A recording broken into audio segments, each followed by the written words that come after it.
बहुत बहुत स्वागत है आप सभी का आपके अपने YouTube channel Shukla study point में। मैं शिवम शुक्ला आप सभी दोस्तों का हार्दिक स्वागत करता हूं। दोस्तों आज की वीडियो के माध्यम से हम जो को करिकुलर आपका कोर्स होता है यानी कि फूड न्यूट्रिशन एंड हाइजाइन, उसका जो पेपर होता है आपका खास करके सभी विश्वविद्यालयों में ऑब्जेक्टिव टाइप का होता है और जिनकी परीक्षा अभी नहीं हुई है जिस विश्वविद्यालय की, उसके लिए यह लेक्चर बहुत ही ज़्यादा महत्वपूर्ण होगा। इससे पहले फूड न्यूट्रिशन एंड हाइजाइन का मॉडल पेपर यानी खाद्य सुरक्षा एवं पोषण जो आपका चैप्टर है, इसके बारे में जो है हमने ऑलरेडी पहले से 2-3 मॉडल पेपर आपको दे दिए हैं। अगर आप लोगों ने नहीं देखा तो देख लीजिएगा, प्लेलिस्ट में हमने जो है तमाम सारी वीडियो को सेट कर दिया, आप लोग उसको देख लीजिएगा। वहीं एक यूनिवर्सिटी का पेपर भी हमने सॉल्व करवाया है। ये दूसरी विश्वविद्यालय का पेपर है, उसको इसको मैं सॉल्व करवाने जा रहा हूँ। और एक विश्वविद्यालय जल्द ही अभी आज ही परीक्षा हुई है, उसकी जल्द ही मतलब कि हो सकता है कि एक आध दिन में भी उसकी मतलब जो आंसर की होगी आपके समक्ष आ जाएगी। ओके, तो चलिए प्रारंभ करते हैं कक्षा को बिना समय गवाए हुए, आसानी समझते हैं। तो ये पेपर है शायद डॉक्टर राम मनोहर लोहिया अवध विश्वविद्यालय का। तो देखते हैं भाई कि आखिरकार जो है ये, अब ये देखिएगा कि केवल यहाँ पर ओनली फॉर बॉयज लिखा है, इसका मतलब ये नहीं कि केवल ये बालकों के लिए है। ऐसा पूछा गया था यूनिवर्सिटी में, तो बालकों के लिए अलग पेपर बनाना था, लड़कियों के लिए अलग पेपर बनाना था, तो इसीलिए ऐसा किया गया। बाकी कोई दिक्कत की बात नहीं है। लड़कियों वाला भी पेपर है, उसको मैं भी देने का प्रयास करूंगा। और जो अभी वीर बहादुर सिंह पूर्वांचल विश्वविद्यालय का पेपर हुआ है, इसका भी सॉल्यूशन जल्द ही आपके समक्ष में दे दूंगा। ठीक है, तो चलिए फिर थोड़ा सा इस समय अभाव था, इसीलिए जो है हो नहीं पाया, नहीं आज ही वीर बहादुर सिंह पूर्वांचल विश्वविद्यालय का पेपर जो होता आज ही मैं हल कर देता आपके समक्ष। ओके, तो आज हो जाता, लेकिन मध्यकालीन इतिहास का आप लोग कह रहे हैं उसका भी होगा। लेकिन अब सेकंड सेमेस्टर की तैयारी मैं शुरू करवाने जा रहा हूँ जल्दी। तो सेकंड सेमेस्टर की तैयारी के लिए आप एप्लीकेशन भी डाउनलोड कर सकते हैं शुक्ला स्टडी पॉइंट का। और वहीं आप जो है इस चैनल के माध्यम से आप बहुत जानकारी पाएंगे। जो है सेकंड सेमेस्टर की अब जल्दी क्लासेस आपकी इस पर भी प्रारंभ होगी। ओके, चलिए, जिनको विस्तार से पढ़ना चैप्टर 1 चैप्टर 2 इस प्रकार से सीरियल से एकदम से, तो वो आप ऐप डाउनलोड कर लीजिएगा। वहाँ पर मैं आपको आपके समक्ष कोर्सेज लॉन्च करूँगा, तो आप लोग उसको आसानी से देख सकते हैं। चलिए देखते हैं पहला प्रश्न आपके समक्ष क्या पूछा गया भाई। पहला प्रश्न क्या है, बहुत ही सारे प्रश्न जो वीर बहादुर सिंह पूर्वांचल विश्वविद्यालय में पूछे गए हैं सब यहीं से अधिकतर मिल जाएंगे। और उसके बाद में आप देखेंगे उसका भी पेपर जल्द ही आपके समक्ष आ जाएगा एक आधे दिनों में। ओके, चलिए देखते हैं। अतिसार का कारण नहीं है, अतिसार का कारण क्या होता है, अतिसार का कारण क्या नहीं होता है, इनमें से बताने का प्रयास करें फटाफट से। अतिसार का क्या कारण नहीं है, तो अतिसार का ये विषाक्त जीवाणु, ये आप ऑप्शन नंबर इसका कौन सा करेक्ट होगा, डी वाला करेक्ट होगा। ओके, यानी बैक्टीरिया। ठीक, अगला प्रश्न देखिएगा, दूसरा नंबर प्रश्न क्या दिया कि शरीर की किस स्थिति में शरीर का जो भार होता है आवश्यकता से 20% तक बढ़ जाता है। तो ऐसी कौन सी स्थिति भाई, तो कौन सी स्थिति जिसमें 20% तक शरीर का भार बढ़ जाता है, तो ये आपका मोटापा होता है। क्या होता है, मोटापा। ऑप्शन नंबर इसका एक करेक्ट होगा। अगला प्रश्न वही देखते हैं, तीसरा नंबर प्रश्न क्या दिया हुआ है, केयर। केयर क्या होता है, तो केयर एक संस्थान है जो कि गैर सरकारी संस्थान की श्रेणी में आता है।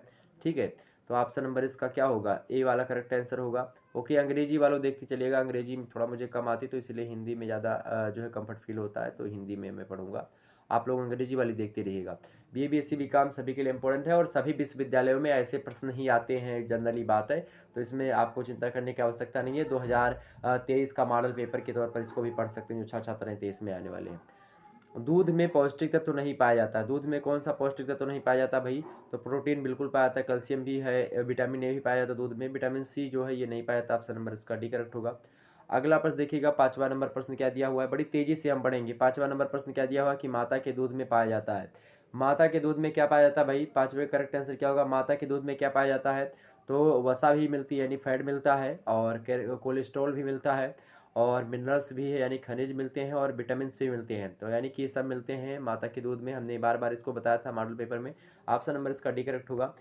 वहीं अगला प्रश्न आपसे पूछा गया था कि विश्व स्वास्थ्य दिवस कब मनाया जाता है, सभी को पता होगा, बार बार बताया था। वर्ल्ड हेल्थ डे जो मनाया जाता है कब मनाया जाता है, यानी कि सेलिब्रेट कब किया जाता है इसको भाई, 26 जनवरी को नहीं, 25 मार्च को नहीं, 7 अप्रैल, बिल्कुल 7 अप्रैल को। आप ऑप्शन नंबर क्या होगा, सी वाला करेक्ट आंसर होगा। 7 अप्रैल को हम लोग क्या मनाते हैं, विश्व स्वास्थ्य दिवस मनाते हैं। नेक्स्ट प्रश्न आपके समक्ष है, 7वां नंबर प्रश्न क्या दिया है कि राष्ट्रीय पोषण संस्थान की स्थापना कब हुई थी। फटाफट से बताने का प्रयास करेंगे। एक बार सभी लोग वीडियो को लाइक और शेयर कर दीजिएगा। आपके जो पूर्वांचल विश्वविद्यालय का पेपर हुआ है उसका जल्द ही आंसर की आपके समक्ष आएगी, तो परेशान ना हो उसके लिए। बस मुश्किल से मुझे थोड़ा समय चाहिए, अभी मेरे पास समय नहीं था, पेपर आप लोगों के ने भेजा मेरे पास, और अभी मैं यात्रा जो है कर रहा हूँ इस समय, मतलब कि जो है कर रहा था, तो इसीलिए वो पॉसिबल नहीं हो पाया। तो हमने सोचा आपको कुछ ही दे दिया जाए, तो इसीलिए हमने सोचा कि इसको दे देते हैं आपको। ओके, ये बड़े दिनों से पड़ा था, लेकिन अब हमें पता नहीं था कि पूर्वांचल विश्वविद्यालय का पेपर कब होने वाला है। तो ये आज था, डेट शायद मुझे भूल गए थे, नहीं तो ये कल ही वीडियो आपके समक्ष मैं दे देता, ताकि आपका कुछ फ़ायदा भी हो जाता। तो उसके लिए माफ़ी चाहेंगे। बाकी आप देखिएगा कि इससे भी बहुत सारे प्रश्न आप देखिएगा कि वहाँ पर जो है फंसेंगे। और साथ ही साथ ये अन्य विश्वविद्यालय जो जिनकी परीक्षाएं अभी नहीं हुई है, उनके लिए तो बहुत ज़्यादा महत्वपूर्ण है। राष्ट्रीय पोषण संस्थान की स्थापना कब हुई थी भाई? 7वें का करेक्ट आंसर क्या होगा? राष्ट्रीय पोषण संस्थान की स्थापना कब हुई थी? करेक्ट आंसर क्या होगा इसका? बिल्कुल 1959 ईस्वी में हुई थी। ऑप्शन नंबर इसका बी करेक्ट होगा, 1959 में। अगला प्रश्न देखिएगा, 8वां नंबर प्रश्न क्या दिया हुआ है कि कम ज्वर में कैसा आहार देना चाहिए? ज्वर माने क्या होता है? फीवर यानी बुखार। तो पूछ रहा है कि कम बुखार में जब कम आपको बुखार हो तो आपको कैसा आहार देना चाहिए? तो सॉफ्ट आहार यानी कि कमल जो है कोमल आहार देना चाहिए आपको। कोमल आहार ज़्यादा बेटर रहता है। ऑप्शन नंबर इसका बी करेक्ट होगा। अगला प्रश्न देखिएगा, 9वां नंबर प्रश्न आपके समक्ष क्या दिया हुआ है? अतिसार। अतिसार कितने प्रकार का, मतलब कितने प्रकार का होता है? तो अतिसार कितने प्रकार का होता है भाई? अतिसार कितने प्रकार का होता है? तो ये 2 प्रकार का होता है। इन सभी प्रश्नों को हमने बताया है। अगला प्रश्न देखिएगा, देखिए अतिसार से जितने प्रश्न बनते हैं और मधुमेह से जितने बनेंगे, प्रोटीन से, विटामिन से और जो है खनिज लवण से, इन सभी की कमी से होने वाले रोग, और ये मतलब कि किन किन चीज़ों में पाया जाता है, यानी कि स्रोत कहाँ कहाँ पर जो है प्रोटीन या फिर वसा या कार्बोहाइड्रेट या फिर जो है आप देखेंगे विटामिन्स। तो खास करके विटामिन्स से होने वाले रोग और विटामिन्स कहाँ कहाँ पे पाया जाता है, ये जनरली एग्जाम से पूछा ही जाता रहता है। तो इसको हमने बार बार अपने मॉडल पेपर में बताया है। मॉडल पेपर आप देख सकते हो, 2 3 4 मॉडल पेपर दिया है, उनमें सब में आपको विस्तार से समझा दिया था। अगला प्रश्न है, अतिसार से क्या तात्पर्य है? अतिसार क्या है? एक बीमारी है या लक्षण है या फिर कोई नहीं, या संक्रमित रोग है? क्या है? बड़ा अच्छा प्रश्न है, थोड़ा सा दिमागी प्रश्न है, बताने का प्रयास करेंगे। तो ये क्या है? एक लक्षण होता है, यानी कि सिम्टम्स हो, एक प्रकार से बात की जाए, एक लक्षण होता है अतिसार। अगला प्रश्न 11वां नंबर प्रश्न क्या है कि मोटे व्यक्ति को आहार में नहीं लेना चाहिए? मोटे व्यक्ति को आहार में नहीं लेना चाहिए? तो जाहिर सी बात है, अंग्रेजी में अगर देख लेते तो इससे आपको आंसर पता चल जाता। फैट। फैट माने क्या होता है? मोटापा। तो मोटा व्यक्ति है ऑलरेडी पहलवे से, तो वो काहे के लिए फैट लेगा? नहीं लेगा ना। तो वसा आप ही करेक्ट आंसर लगा दीजिएगा, ये वाला। ओके, अगला प्रश्न आपके समक्ष 12वां नंबर प्रश्न देखिएगा, मध्य आयु में लोगों में वृद्धि होती है। बताने का प्रयास करें फटाफट से। मध्य आयु में लोगों में क्या वृद्धि होती है? यकृत, मतलब कि मध्य आयु में लोगों में वृद्धि हो जाती है यकृत में, आंत या फिर न्यून भार या फिर मोटापा। तो मध्य आयु में क्या होता है खास करके? मध्य आयु में खास करके क्या होता है भाई? मोटापा बढ़ने लगता है। ऑप्शन नंबर क्या होगा? डी वाला करेक्ट आंसर होगा। अगला प्रश्न आपके समक्ष 13वां नंबर प्रश्न देखिएगा, हैजा का संक्रमण सबसे अधिक होता है। हैजा का संक्रमण सबसे अधिक कब होता है? गर्मियों में, ठंडियों में या फिर बारिश में या मानसून के अवस्था में? तो हैजा खास करके गर्मियों में अधिक मात्रा में आप देखेंगे। फर्स्ट आंसर इसका करेक्ट होगा। अगला प्रश्न देखिएगा, 14वां नंबर प्रश्न क्या है कि बच्चों में कौन सा रोग नहीं होता है? फटाफट से बताने का प्रयास करेंगे, कौन सा रोग बच्चों में नहीं होता है? बच्चों में क्या खसरा नहीं होता है? क्या हैजा नहीं होती, या काली खांसी या रक्तचाप? क्या नहीं होता? तो बच्चों में खास करके जो ब्लड प्रेशर की बीमारी होती है, यानी कि जो रक्तचाप होता है, ये नहीं होता। ऑप्शन नंबर इसका डी करेक्ट होगा। बाकी खसरा, हैजा, काली खांसी तो ये सब आती आती रहती है। तो 14वां करेक्ट आंसर क्या होगा आपका? D option. 15 नंबर प्रश्न क्या दिया हुआ है आपका कि how is the polio vaccine, यानी कि पोलियो का टीका किस रूप में लगाया जाता है? सुई में, या फिर गोली खिलाई जाती है, फिर दवा को पानी में घोल करके खिलाया जाता है, फिर या फिर कैसे भी, चाहे जैसे मिल जाए। नहीं, पोलियो का टीका आप लोगों ने देखा होगा क्या होता है? पोलियो का टीका जो होता है आपको दवा में क्या, पोलियो का जो टीका होता है, टीका ना, वो तो ड्रॉप तो आपको पिलाया जाता है, लेकिन जो टीका होता है जो यहाँ पर भुजाओं पे लगाई जाती है, यानी कि हाथों में लगती है, तो वो टीका जो होती है सुई के रूप में लगाई जाती है, इंजेक्शन दिया जाता है आपको। ओके, तो ऑप्शन नंबर इसका ए करेक्ट होगा। अगला प्रश्न देखिएगा, 16वां नंबर प्रश्न क्या है कि हमारे शरीर को पोषित करता है? हमारे शरीर को पोषित करता है, कौन पोषित करता है? भोजन या भूखमरी या रोग या कीटाणु? तो ये 3 तो ऐसे गलत हो गए आपके। हमारे शरीर को कौन पोषित करता है? भोजन, यानी कि आपका क्या करता है? फूड जो होता है ये करता है। अगला प्रश्न 17 नंबर प्रश्न क्या दिया है कि अपोषण की कितनी स्थितियां होती हैं? ये भी हमने बताया। लगभग सारे के सारे प्रश्नों को हमने अधिकतर बताया ही था, कोई ऐसा प्रश्न नहीं था कि जो नहीं आया होगा। 17वां नंबर प्रश्न क्या दिया है आपके समक्ष? 17वां नंबर प्रश्न दिया है जो है क्या दिया है कि अपोषण की कितनी अवस्थाएं होती हैं? तो अपोषण की कितनी अवस्थाएं होती है भैया? अपोषण की आपकी जो अवस्था होती है, कितनी अवस्था होती है? 2 अवस्थाएं होती है। ऑप्शन नंबर इसका फर्स्ट करेक्ट होगा। अगला प्रश्न देखिएगा, अगला प्रश्न दिया है आपका 18 नंबर प्रश्न है कि 50 रासायनिक पदार्थ 50 रासायनिक पदार्थ शरीर की आवश्यकताओं के लिए आवश्यकताओं के दृष्टिकोण से कितने समूहों में बांट दिए गए हैं। तो 50 रासायनिक पदार्थों को लगभग जो है अध्ययन की सुविधा के हिसाब से या शरीर की आवश्यकताओं के दृष्टिकोण से पॉइंट ऑफ व्यू से जो बांटा गया है, कितने समूह में बांटा गया भाई, तो कितने समूह में बांटा गया है उसको, तो 9 समूहों में खास करके बांटा गया। ऑप्शन नंबर इसका ए करेक्ट होगा। अगला प्रश्न देखिएगा, 19वां नंबर प्रश्न क्या दिया कि मानव जीवन की प्राथमिक आवश्यकता क्या है। धूप क्या प्राथमिक आवश्यकता मानव जीवन की नहीं है। धूप नहीं मिलेगी तो भी मनुष्य जिंदा रह पाएगा। नगर, बिल्कुल कोई जरूरी नहीं कि बच्चा कोई व्यक्ति नगर में ही रहे तभी जीवित रहेगा। ये देखिएगा, प्राथमिक आवश्यकता में भोजन, रोटी कपड़ा मकान जरूरी होता है, तो उसमें आपका भोजन इज राइट आंसर। अगला प्रश्न आपके समक्ष है 20 नंबर प्रश्न। ये सब प्रश्न हमने बताए थे। अगला प्रश्न देखिएगा, अगला प्रश्न क्या है कि पोषण की कितनी अवस्थाएं होती हैं। पोषण की कितनी अवस्थाएं होती भाई, पोषण की कितनी अवस्थाएं होती हैं।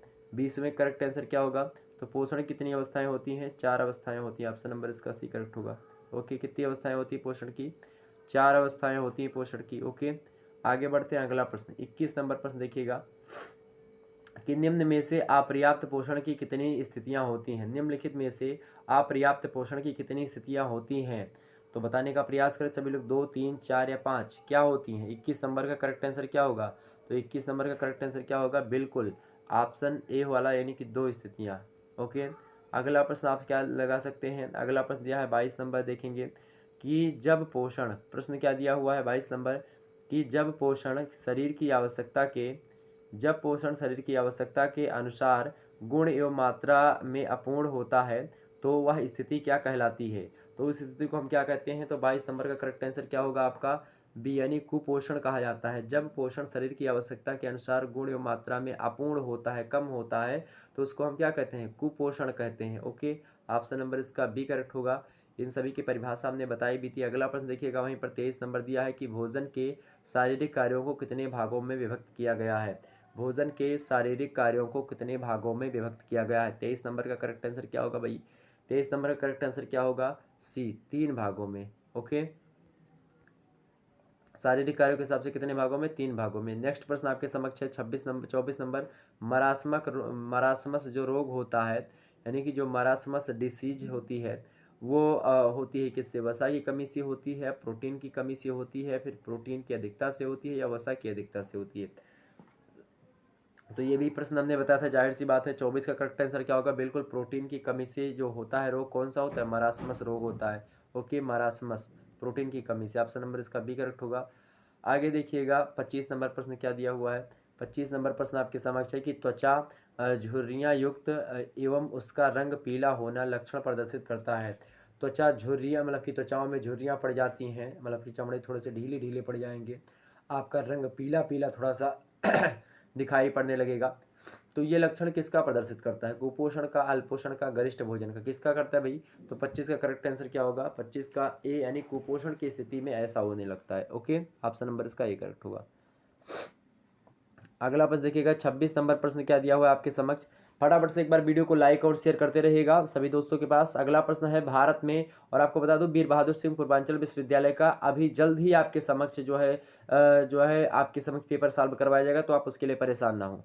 अगला प्रश्न 26 नंबर, भारत में पोषक तत्व की कमी से सर्वाधिक रूप में पाई जाने वाली बीमारी कौन सी है। भारत में पोषक तत्व की कमी से सर्वाधिक रूप में पाई जाने वाली बीमारी कौन सी है।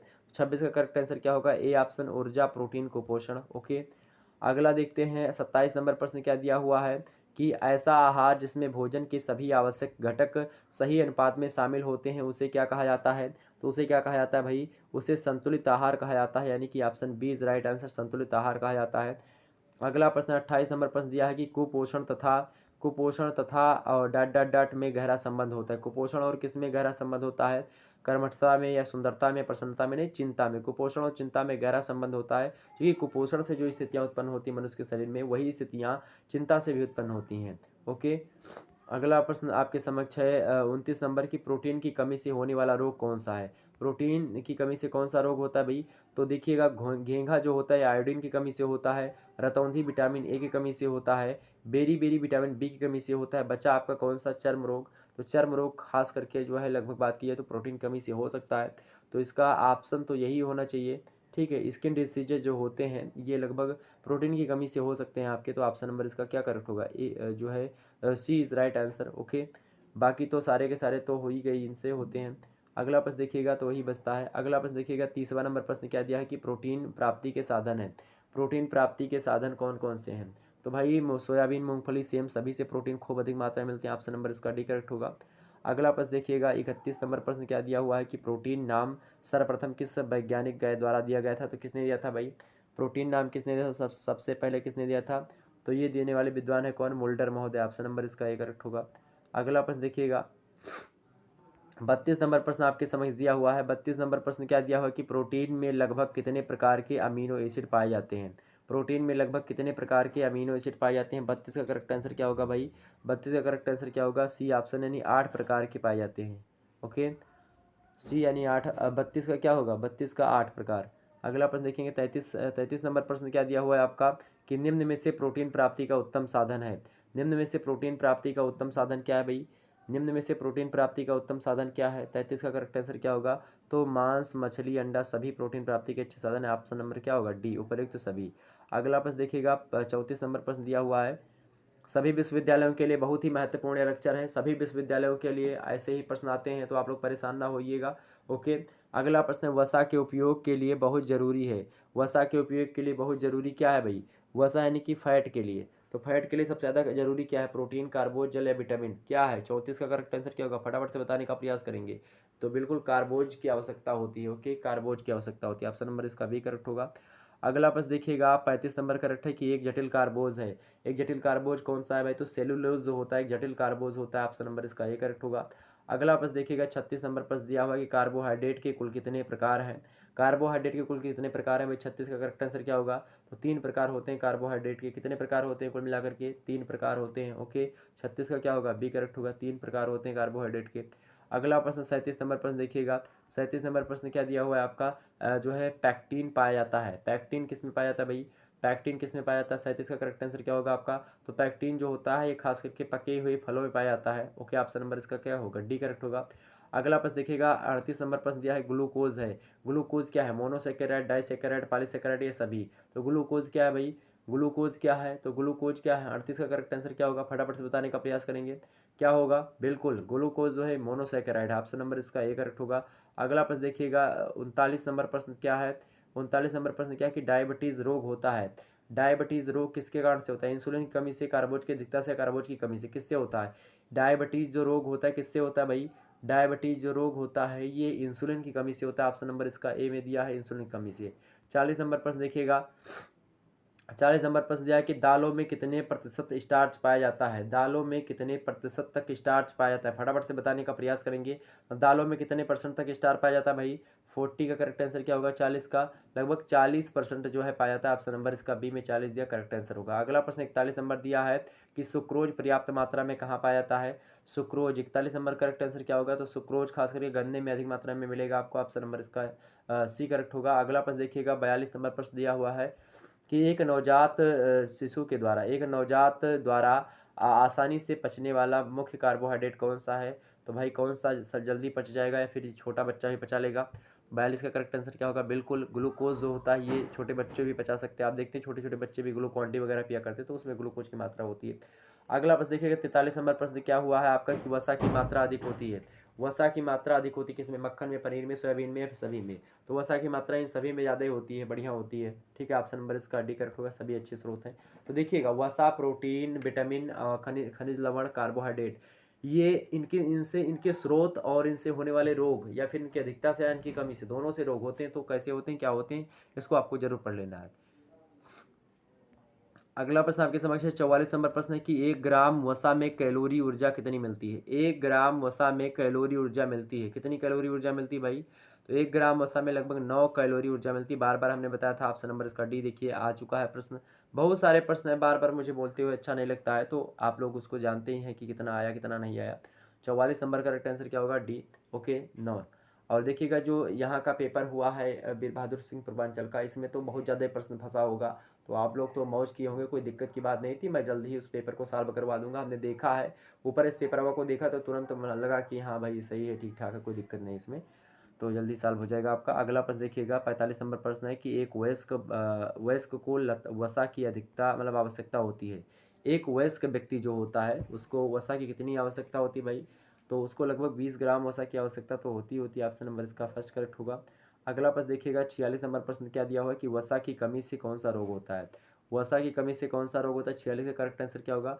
तो वसा की कमी से कौन सा रोग होता है? फाइनोडर्मा नामक रोग होता है। ऑप्शन नंबर इसका डी करेक्ट होगा।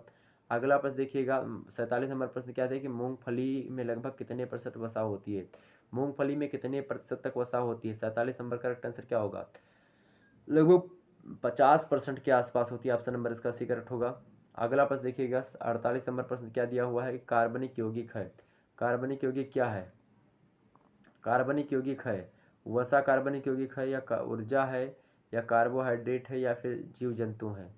तो भाई क्या है? मतलब कार्बनिक जो है ऑर्गेनिक कंपाउंड ऑर्गेनिक कंपाउंड आप देखते हैं क्या क्या है भाई? जो है वसा होती है, कार्बोहाइड्रेट होता है। तो जो है कार्बनिक यौगिक के अंतर्गत आप क्या रखोगे? जो है कार्बोहाइड्रेट जो होता है आपका, इसमें भी कार्बनिक यौगिक होता है, कार्बन पाए जाते हैं। वसा में भी खास करके लगभग कुछ पाए जाते हैं कार्बोहाइड्रेट। ओके, तो ये का जो है आपका कौन सा होगा? ऑर्गेनिक कंपाउंड जो होगा, कार्बनिक यौगिक जो सबसे अधिक मात्रा में है, ये कार्बोहाइड्रेट इज राइट आंसर होगा। ऑप्शन नंबर इसका सी। अगला प्रश्न देखिएगा, 49 नंबर प्रश्न क्या दिया हुआ है आपका कि ज़्यादा मोटे व्यक्ति को होता है, क्या होता है ज़्यादा मोटे व्यक्तियों को? तो 49 का करेक्ट आंसर क्या होगा? ए ऑप्शन मधुमेह होता है। Okay, diabetes. अगला प्रश्न देखिएगा, 50 नंबर प्रश्न क्या दिया हुआ है कि ऊर्जा प्राप्त करने का प्रमुख साधन है। ऊर्जा प्राप्त करने का प्रमुख साधन क्या है भाई? पानी, वसा या फिर भूख या फिर उपरोक्त में से कोई नहीं? बताने का प्रयास करें, ऊर्जा प्राप्त करने का प्रमुख साधन क्या है? 50 नंबर का करेक्ट आंसर क्या होगा? तो वसा के माध्यम से भी ऊर्जा प्राप्त होती है। ऑप्शन नंबर इसका बी करेक्ट होगा। ओके, कार्बोहाइड्रेट से तो प्राप्ति होती है लेकिन वसा से भी ऊर्जा मिलती है। अगला प्रश्न देखते हैं, ये जो है 51 नंबर प्रश्न क्या है कि वसा में घुलनशील है।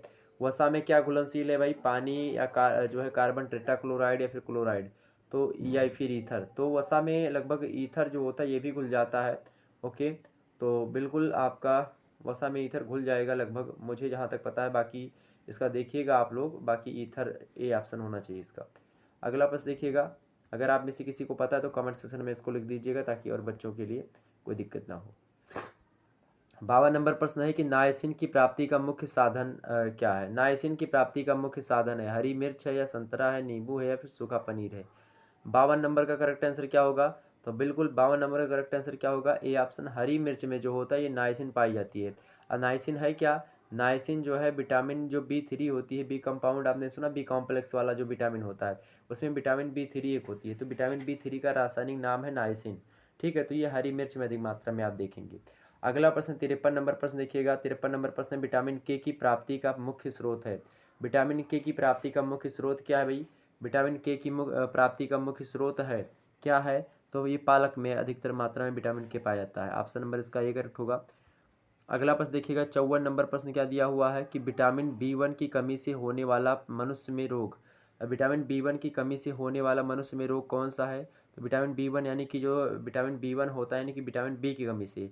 तो विटामिन बी की कमी से कौन सा रोग होता है भाई? सभी को पता होना चाहिए, विटामिन बी की कमी से कौन सा रोग होता है? बिल्कुल बेरी बेरी रोग होता है। ठीक है, स्कर्वी रोग विटामिन सी की कमी से होता है, रतौंधी विटामिन ए की कमी से होता है। ओके, 55 नंबर प्रश्न दिया है आपके समझ कि शरीर की उचित वृद्धि हेतु अत्यंत महत्वपूर्ण विटामिन कौन सा है? तो भाई सबसे अधिक महत्वपूर्ण अगर बात की जाए तो विटामिन बी और सी ये दोनों होती हैं, लेकिन अब जो है विटामिन इसमें बी ज़्यादा लगाइएगा क्योंकि विटामिन बी के कई कॉम्प्लेक्स होते हैं, तो वो भी कहीं ना कहीं पे शरीर में ज़्यादा महत्वपूर्ण भूमिका निभा रही है। ऑप्शन नंबर इसका बी करेक्ट होना चाहिए।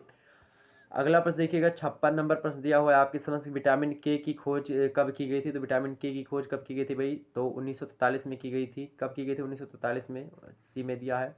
अगला प्रश्न देखिएगा, 57 नंबर प्रश्न दिया है आपके समक्ष, फटाफट से 57 नंबर प्रश्न है कि विटामिन हमारे शरीर को कैसा बनाते हैं? विटामिन हमारे शरीर को कैसा बनाते हैं भाई? कमज़ोर बनाते हैं, मोटा तगड़ा बनाते हैं, शक्तिशाली बनाते हैं, स्वस्थ बनाते हैं? तो विटामिन जो होते हैं हमारे शरीर को क्या बनाते हैं भाई? बिल्कुल करेक्ट आंसर आप सभी दे रहे हो। विटामिन हमारे शरीर को क्या बनाते हैं? स्वस्थ बनाते हैं। ऑप्शन नंबर इसका डी करेक्ट होगा। अगला प्रश्न देखिएगा, बहुत बहुत स्वागत है आप सभी का जितने भी लोग जुड़ रहे हैं। अगला प्रश्न 58 नंबर, विटामिन ए सबसे अधिक किस में पाया जाता है? विटामिन ए सबसे अधिक किस में पाया जाता है भाई? विटामिन ए जो होता है सबसे अधिक किस में पाया जाता है? करेक्ट आंसर क्या होगा इसका? 58 का 58 का करेक्ट आंसर क्या होगा? तो विटामिन ए जो है वो जो किस में पाया जाता है? ये आपका गाजर में पाया जाता है सबसे ज़्यादा, कैरेट में। ऑप्शन नंबर इसका बी करेक्ट होगा। अगला प्रश्न देखिएगा 59 नंबर की सूर्य की किरणों से क्या प्राप्त होता है? बिल्कुल सभी को पता होगा विटामिन डी सूर्य की किरणों के माध्यम से ज़्यादा प्राप्त होती है।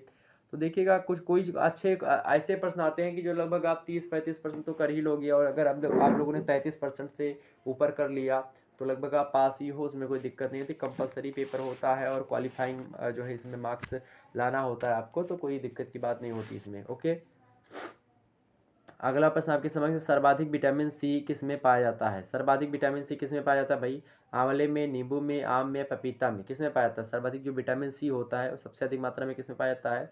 सभी को पता होना चाहिए। तो ये आंवले में जो होता है सबसे अधिक मात्रा में विटामिन सी आपका मिलता है। ऑप्शन नंबर इसका ए करेक्ट होगा। अगला प्रश्न देखिएगा 61 नंबर प्रश्न दिया हुआ है कि विटामिन बी टू को क्या कहते हैं? विटामिन बी टू का क्या नाम है? रासायनिक नाम क्या है? विटामिन थायमीन या फिर राइबोफ्लेविन या नाइसिन या फिर ट्रिप्टोफेन? क्या करेक्ट आंसर होगा? 61 का करेक्ट आंसर क्या होगा भाई? 61 का करेक्ट आंसर क्या होगा आपका? तो ये राइबोफ्लेविन, यानी कि ऑप्शन नंबर इसका बी करेक्ट होगा। ओके, राइबोफ्लेविन कहा जाता है विटामिन बी टू को। अगला प्रश्न आपके समक्ष 62 नंबर प्रश्न दिया है कि त्वचा से प्रतिदिन निष्कासित जल की मात्रा कितनी है? त्वचा से प्रतिदिन जल निष्कासित मात्रा कितनी है लगभग? तो कितनी होनी चाहिए भाई? त्वचा से लगभग निष्कासित जल की मात्रा कितनी होनी चाहिए? तो ये एक,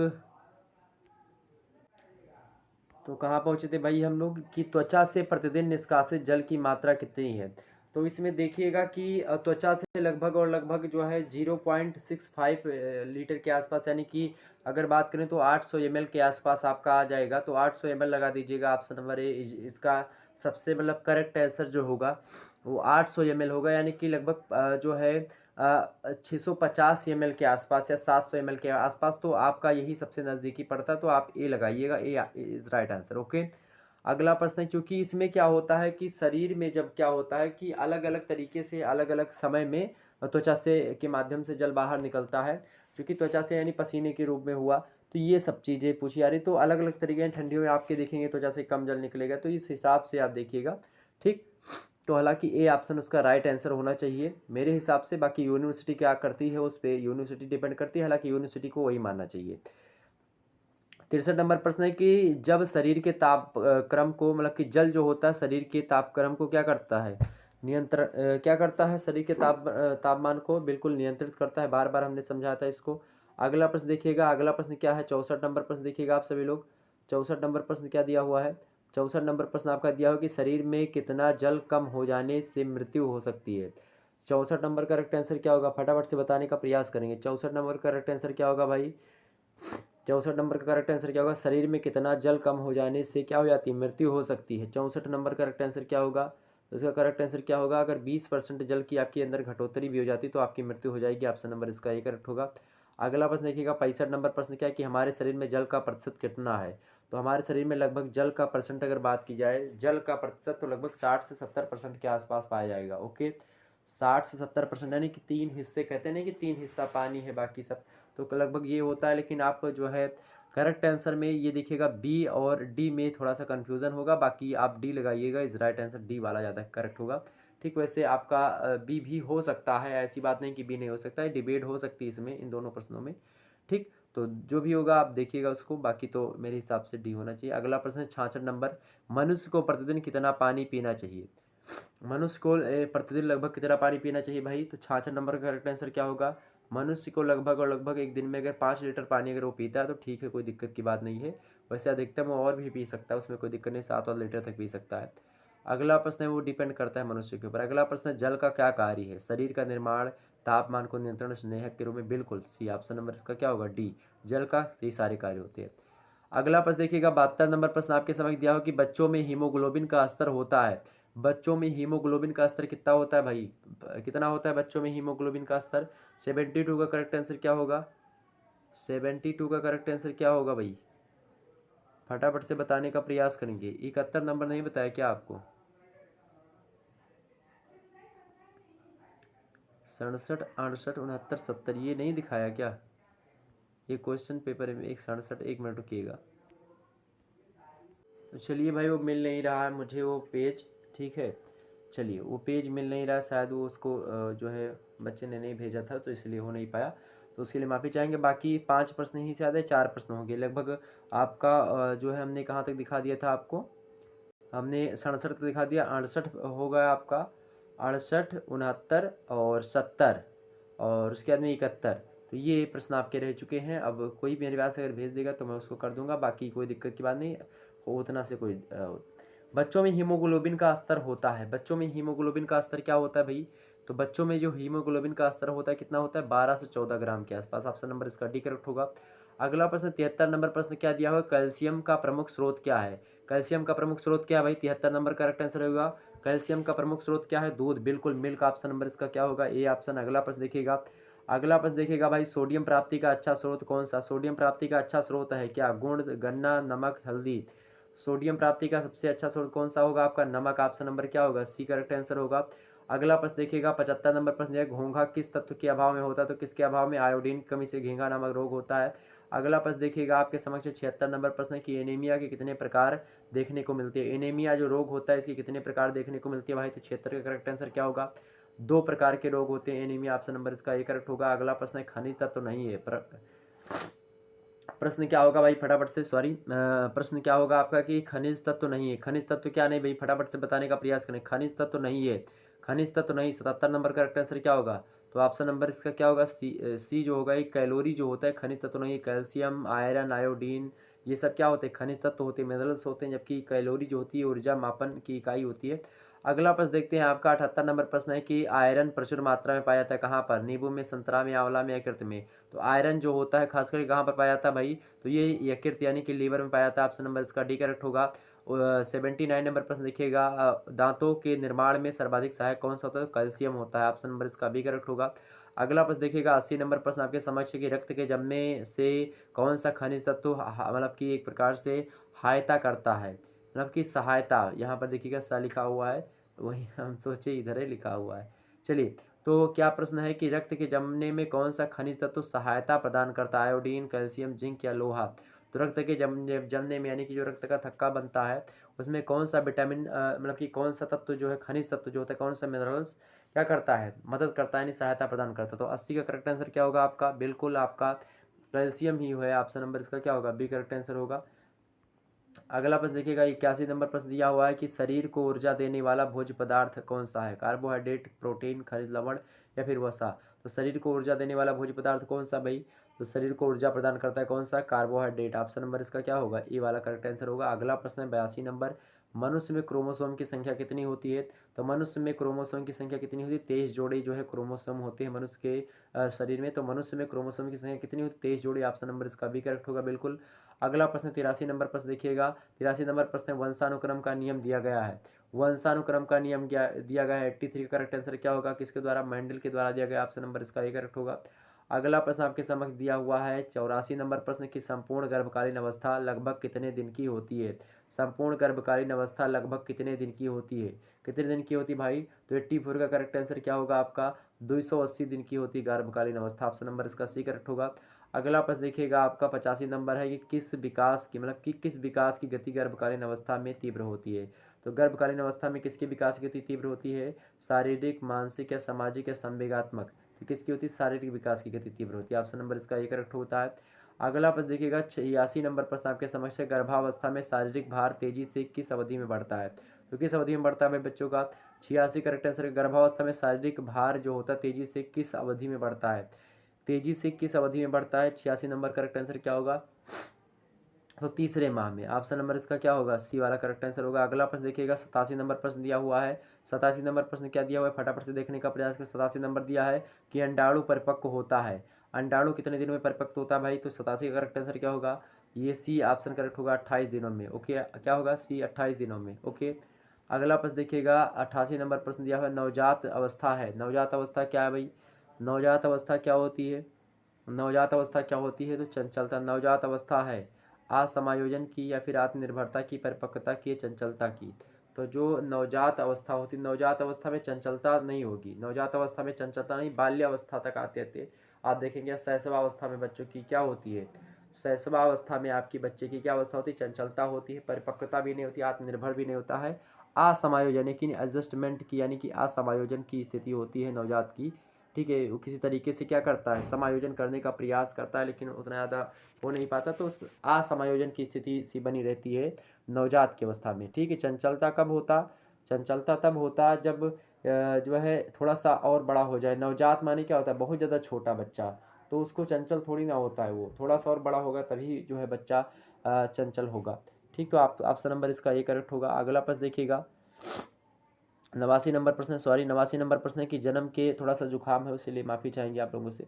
89 नंबर प्रश्न क्या है कि जन्म के समय एक भारतीय बच्चे की औसत ऊंचाई कितनी होती है। 89 करेक्ट आंसर हो गया, क्या होगा भाई, तो 50 सेंटीमीटर के आसपास होती है। ऑप्शन नंबर इसका सी करेक्ट होगा। अगला प्रश्न है आपके समझ, 90 नंबर प्रश्न दिया हुआ है कि नवजात शिशु की नाड़ी की गति प्रति मिनट होती है। तो भाई कितनी होती है, जो इसका जो पल्स जो है रेटे पर होता है वो कितने मिनट का होता है लगभग। नवजात शिशु की नाड़ी की गति प्रति मिनट कितनी होती है, 90 का करेक्ट आंसर क्या होगा भाई, तो 120 बार। Okay, option D. अगला प्रश्न देखिएगा, 91 नंबर प्रश्न दिया हुआ है। 91 नंबर प्रश्न है कि सामान्य नवजात शिशु कितने घंटे की नींद लेता है। सामान्य नवजात शिशु कितने घंटे की नींद लेता है भाई, 91 नंबर करेक्ट आंसर क्या होगा, तो बी करेक्ट आंसर होगा, 13 घंटे की नींद लेता है। ओके, 13 घंटे की नींद। अगला प्रश्न देखिएगा, नवजात शिशु कितने घंटे की नींद लेता है भाई, 13 घंटे की। अगला प्रश्न देखिएगा आप सभी लोग, अगला प्रश्न है 92 नंबर प्रश्न दिया हुआ है। 92 नंबर प्रश्न क्या दिया हुआ है आपका, जो है कोलोस्ट्रम क्या है, कोलोस्ट्रम क्या है भाई, कोलेस्ट्रम क्या है। 92 नंबर करेक्ट आंसर क्या होगा, तो कोलेस्ट्रम क्या है, प्रथम स्तन दूध जो होता है माता का, वही होता है आपका कोलोस्ट्रम, उसी को कोलोस्ट्रम कहा जाता है। अगला प्रश्न देखिएगा, 93 नंबर प्रश्न है कि नवजात शिशु में कौन सी इंद्रियां सबसे कम विकसित होती है। नवजात शिशु में कौन सी इंद्रियां सबसे कम विकसित होती है, देखना, सुनना, स्पर्श, सूंघना। तो सूंघने की जो स्थिति होती है थोड़ी सी कम जो है होती है। ऑप्शन नंबर इसका डी करेक्ट होगा। अगला प्रश्न है 94 नंबर प्रश्न देखिएगा कि 3 किलोग्राम वाले नवजात शिशु का भार लगभग 2 गुना हो जाएगा। तीसरे नंबर करेक्ट आंसर क्या होगा, सॉरी 94 नंबर करेक्ट आंसर क्या होगा भाई, बिल्कुल 1 साल के बाद में 3 किलोग्राम वाले जो भार का बच्चा है उसका वजन 2 गुना हो जाएगा। अगला प्रश्न 95 नंबर प्रश्न है कि चाय में पाए जा मतलब कि चाय में पाया जाता है, क्या पाया जाता है चाय में, चाय में कैफीन पाया जाता है, चाय में कैफीन पाया जाता है, और काफ़ी में क्या पाया जाता है, थीन पाया जाता है। ओके, चाय में कैफीन और उसमें जो है थीन पाया जाता है, तो काफ़ी से थका दूर होती है और चाय से नींद नहीं लगती है। ओके, इसीलिए जो बढ़िया कोनो छात्र होते हैं थोड़ा पढ़े लिखे तो दोनों मिला के पी लेते हैं, चाय काफ़ी दोनों। अगला प्रश्न देखिएगा, 96 नंबर प्रश्न आपके समक्ष है कि अल्फा टॉक्सिन पाए जाते हैं। अल्फा टॉक्सिन कहाँ पर पाए जाते हैं भाई, किस में, मूंगफली में, सेब में, दूध में या पनीर में, किस में। 96 का करेक्ट आंसर क्या होगा, तो मूंगफली में अधिक मात्रा में। ऑप्शन नंबर इसका ए करेक्ट होगा। अगला प्रश्न 97 नंबर की मलेरिया है, मलेरिया क्या विषाणु जनित है, जीवाणु जनित है, कृत्रिम मतलब कि कृमि जनित है, या इनमें से सभी। करेक्ट आंसर क्या होगा 97 का, 97 करेक्ट आंसर क्या होगा, तो ये किससे होता है भाई, उपरोक्त में से किसी से नहीं होता है मलेरिया। ओके, ये एक प्रकार से प्रोटोजोआ के खास करके उससे होता है, प्रोटोजोआ से। तो ये आपका तो ये ऑप्शन डी लगाएंगे, इसमें क्या उपरोक्त में से कोई नहीं। 98 नंबर प्रश्न क्या है कि हेपेटाइटिस किस मतलब हेपेटाइटिस रोग से प्रभावित होता है। हेपेटाइटिस रोग जब हो जाता है तो कौन सा अंग प्रभावित होता है, यकृत, हृदय, आमाशय या आंत, क्या होता है प्रभावित, तो क्या होता है भाई, यकृत ज़्यादा प्रभावित होता है। ऑप्शन नंबर ए में दिया है यकृत। अगला प्रश्न देखिएगा, 99 नंबर प्रश्न है कि हैप टाइफाइड यानी टाइफाइड है, टाइफाइड क्या है भाई, विषाणु जनित, जीवाणु जनित, कृमि जनित या फिर उपरोक्त में से कोई नहीं। तो 99 का करेक्ट आंसर क्या होगा भाई, ये जीवाणु जनित है। टाइफाइड क्या है, जीवाणु जनित रोग है, किससे है, जीवाणु जनित। ऑप्शन नंबर इसका बी करेक्ट होगा। जीवाणु माने क्या होता है, जीवाणु माने क्या होता है,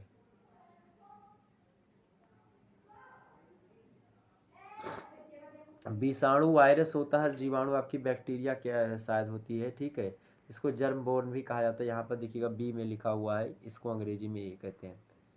लेकिन जो है बैक्टीरिया भी कहीं कहीं पर मिलेगा आपको, बैक्टीरिया ज़्यादा प्रचलित शब्द है। ओके, 100 नंबर प्रश्न आपके समक्ष है, लास्ट प्रश्न है कि अतिसार का प्रमुख कारण है। अतिसार का प्रमुख कारण क्या है भाई, संक्रमण, विषाणु जनित, रासायनिक पदार्थ, सभी से। तो ऑप्शन नंबर क्या होगा, D, D is right answer, यानी कि ये उपयुक्त तो सभी। तो ये आपका करेक्ट आंसर हो गया। ओके, करेक्ट आंसर हो गया आपका। तो चलिए फिर मिलते हैं हम नेक्स्ट वीडियो में, तब तक के लिए जय हिंद जय भारत। और शुक्ला स्टडी पॉइंट में स्वागत है। और ये यूनिवर्सिटी का पेपर हुआ था, इससे आप देख लेंगे तो इससे बहुत सारे प्रश्न इसमें भी आए हैं। मॉडल पेपर भी हमने दिया था जब ये लाइव हो रहा था क्लास, तो इसमें लगभग 350 लोग इसको देख रहे थे। ठीक, चलिए। बाकी तो आप ही देख सकते हो। अब यहाँ पर देखिएगा,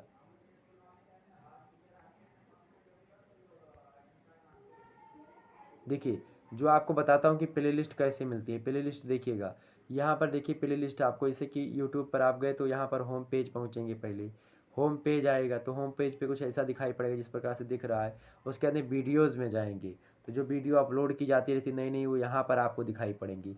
प्लेलिस्ट जब आप खोलेंगे तो प्लेलिस्ट में आपको तमाम सारी वीडियोज़ मिलेंगी। उसको उसमें हर सब्जेक्ट की जो है सेपरेट वीडियो को लगी हुई मिलेंगी सीरियल से।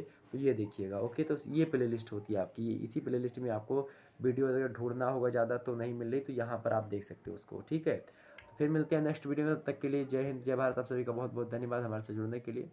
इसी प्रकार से अपना प्यार दुलार हमेशा बनाए रखिएगा। बहुत बहुत धन्यवाद आप सभी का, बहुत बहुत धन्यवाद। जल्द ही आपका वो भी पेपर सॉल्व करवाया जाएगा वेद बहादुर सिंह पूर्वांचल विश्वविद्यालय का। धन्यवाद।